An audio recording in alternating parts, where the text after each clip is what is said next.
I think it was last year at around near the election time when things were going crazy. There was all that all the mudslinging and everything when it comes to or the Hillary and Trump election. It was a really crazy time. I think it was at around that time that this false quote came out. Now you've probably seen this; it's circulating around Facebook once again, but it's supposedly from the screwtape letters written by C.S Lewis. It says, "My dear Mr. Wormwood, be sure that the patient remains completely fixated on politics, arguments, political gossip, and obsessing on the faults of people they have never met serves as an excellent distraction from advancing in personal virtue, character, and the things the patient can control." And then it just continues on from there, and then saying how ensure the patient continues to believe that the problem is out there in the broken system rather than recognizing the problem is within himself. And this is a false quote. It's not actually from C.S. Lewis, not from the screwtape letters. But and I do have to say, I don't know why the person wrote it other than and said it was from the screwtape letters, other than the fact that maybe they felt like no one would really listen to this idea unless they pretended it was someone else more famous. However, I don't disagree with what they've written here. It's actually has a lot of truth to it. You know, the problem really does lie within ourselves. The leaders that run for office and that we vote in, that compete, that really is just a reflection of us. Government, as I believe it was James Madison said, government is nothing more than a reflection of people. And also, if we are going to be truly responsible and accountable, then we have to recognize that our lives are really dependent upon our choices. And if we aren't happy, or if civility is going away like it is because of politics, it's because we truly are, you know, we're focusing so much on other people, and we're distracted. We're not able to advance in personal virtue and character because we're focused on everything else, the things everyone else is doing wrong. Now, there is some interesting information about like politics and stuff in screwtape letters that C.S. Lewis wrote. And this is actually really interesting. Here's one of the things he said. C.S. Lewis wrote. He said, "So invertebrate is their appetite for heaven," meaning people, their appetite for heaven. So insatiable is it for heaven that our best method, meaning evil Satan's best method at this stage of it, is to attach them. Is of attaching them to earth, to make them to believe that earth can be turned into heaven at some future date by politics or eugenics or science or psychology or whatnot. And that's true. I know so many people who they truly believe that they can make heaven on earth. I even know people who are religious. They don't mean heaven in some sarcastic way. They really believe that it'll become more godly, and even Christ come back, as long as they can have politics be used in the religious, godly manner in which they believe is best. Which, as I've pointed out many times to some of these people, it just ends up violating people's rights. Going on, I just want to share this last little bit about what C.S. Lewis wrote in screwtape letters. He said that, on the other hand, and if you don't know, sorry, I should have given this background. If you don't know, screwtape letters is of two demons, or of one demon writing his nephew demon. So it's about basically Satan's side of the aspect. So anytime they talk about the enemy is God, is Christianity, is good things. He said, on the other hand, we do want very much to make men treat Christianity as a means,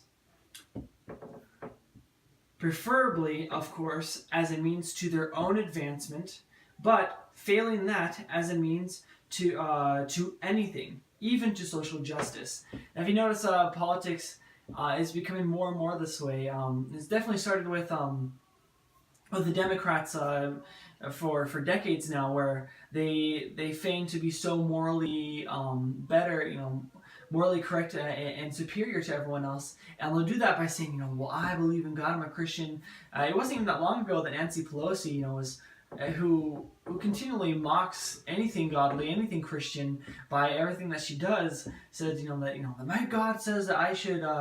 My religion, God says I should stand for universal health care, and those sort of dumb things where they use religion for their personal advancement, whether it's to garner votes. And Republicans do the same thing. It's really disgusting.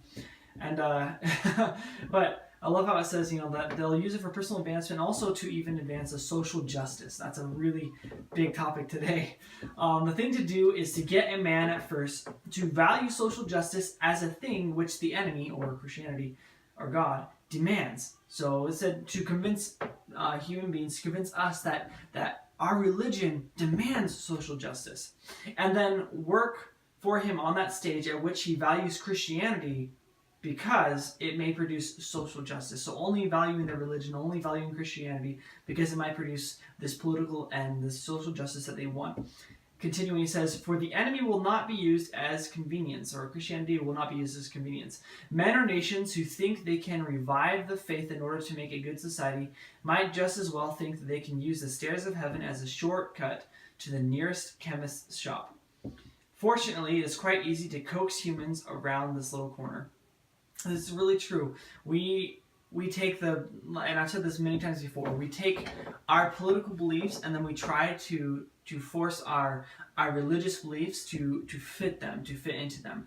That instead of making our religious beliefs kind of the outlook that we have on life, and then forcing our politics to be consistent with our religious beliefs, because if we don't allow our religion to then dictate what we should believe politically, then politics, which is completely run by man, not by God, even if you don't believe in God, very much so, religion in a way is separated from the people, because it's, people read it from the Bible. As much as there is interpretation on that, it does remain a lot of those principles out of their hands. It doesn't change with the popularism that goes on. But politics is easily changed. It's whoever is in charge, they can change anything. That's why you have all these new terms and ideas coming up, like hate speech, social justice, anything, women's rights over her own body, those sort of things. These all these ideas come about from politics. That they are popular, they're trending. And unfortunately, people are taking their religion, they try to make it fit their political beliefs. That for them, politics is now truly their new religion, and they see everything in the context of that, rather than seeing everything in the context of their faith, and try to be consistent in both areas of their life. Because once you're inconsistent, once you start to make the two coexist in improper ways, instead of making one tailor the way the other one should behave, you try to make them coexist. One has to defeat the other. Either one will shape the other. Either your religion is going to shape your politics, or your politics are going to shape your religion. And that is currently happening. So once again, that fake quote that I shared earlier, it's still good. It still has a lot of relevance. It's unfortunate that it's a lie. It's not actually from C.S. Lewis. But these other quotes I shared with you that are from C.S. Lewis, are from Screwtapes, have a lot of relevance. So don't forget to just be consistent with your moral religious principles. Make that shape your political beliefs. Don't let the politics that you see out there that are so enticing, so exciting, that seem to make so much sense because, I don't know, it just gets you excited. Don't let that shape what your faith says is proper, because there's a lot of historical evidence. There's a lot that shows that the religious moral principles that exist out there are in fact the best to follow for maintaining freedom, for growing and having prosperity, and for protecting human rights.